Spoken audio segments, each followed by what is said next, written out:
新浪娱乐的朋友们，大家好，我是肖战。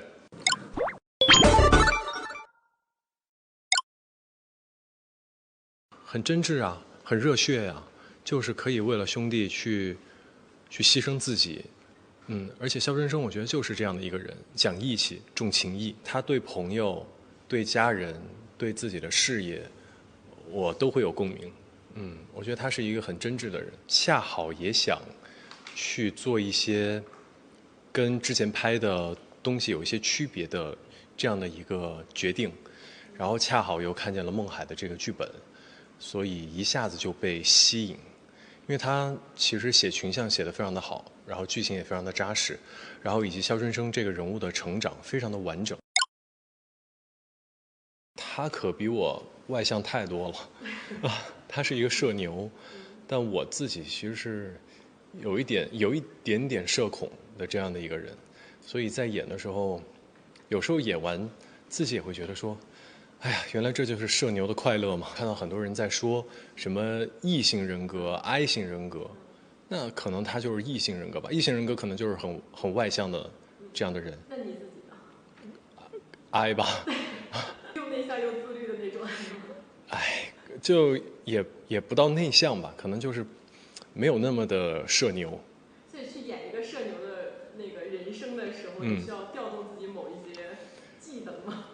需要就是让自己说，快点把这个场子给热起来。真的真的，我们每次拍那种，因为我们群戏特别多，每次拍吃饭的时候就一群人围在一起，然后每次导演就说：“春生说两句。”我想说导演我说啥呀？剧本上也没有啊，你随便说吧。然后我就现场就想一想说什么，然后哔哩吧啦一顿说，一顿输出。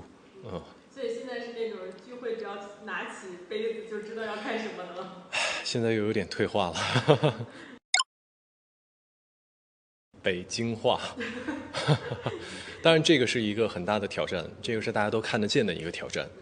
还有一个挑战其实是你要很准确的抓到70年代生活在70年代的那一群人，他们的一个状态以及他们的一个生活方式是什么样子的。我觉得这个是一个隐藏的困难。所以你会去跟自己的长辈有一些沟通和交流？其实我不用特意的跟他们有一个交流，因为从小到大跟家人在一起的时间很长，其实从小就听他们说他们年轻时候的那些事情，所以其实内心会有一些感触。你自己会给他们有一些总结吗？比如说，哎，他们有哪些事情会怎么去想，然后会有没有一些什么习惯之类的？我可不敢总结他们，只是现在播了之后，他们会跟我说，哎，还不错哦，还真的有点像我们那个年代的那个味道。那我觉得那应该就对了吧。就像我刚刚说的，第二个它没有那么明显的一个困难，但是它演变到我们的剧情里面，就是你对每个人你交流的态度，以及你对你对手戏演员你该怎么去把控这个情感，就是你们在演戏时候的一个状态，取决于你怎么理解70年代的那一段环境跟背景，还有当时的年轻人他们的心态，所以都挺难的，对于我来说。我们很多演员都是北方人，然后也有北京人，瑞林就是北京人，所以我们在说的时候，片场交流的时候就会故意说一些北京话，然后说一些方言啊，北京方言什么的，对。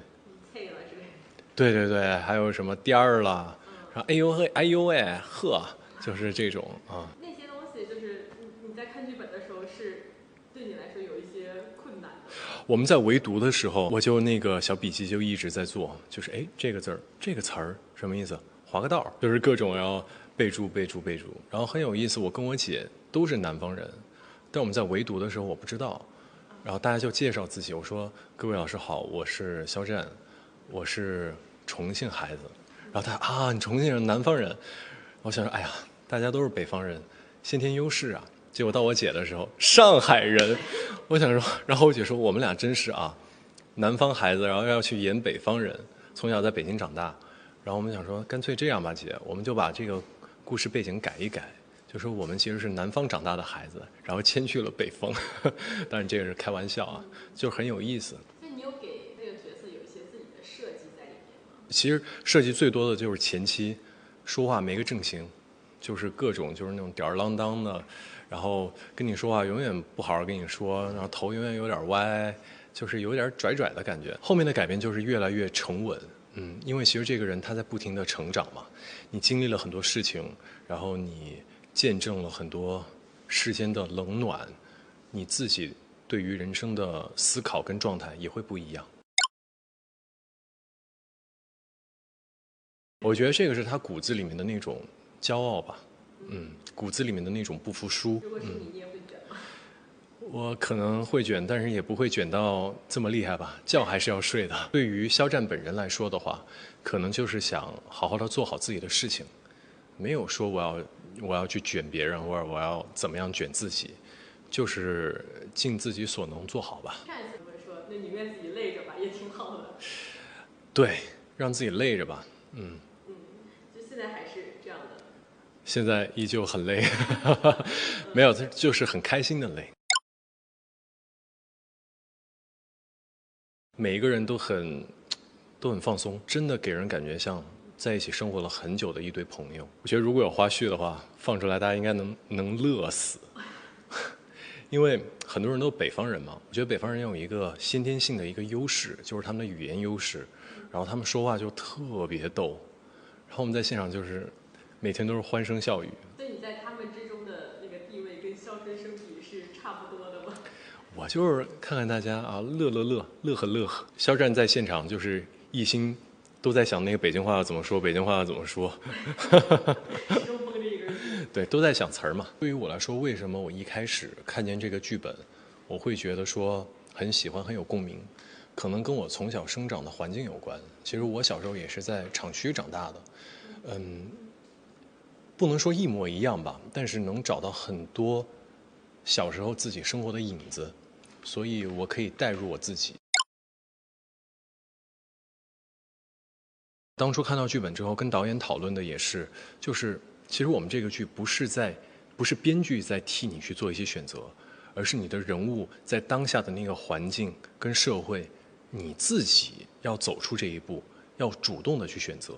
所以这个故事到后面会发生一些变故，人与人之间的情感也会发生一些变化，都是自己的选择。你会有跟他就是做不同选择的时刻吗？我觉得肯定会有啊，因为春生真的让我很佩服的一点是他永远在坚守自己，这也是我很想做到的。努力做吧，向他学习。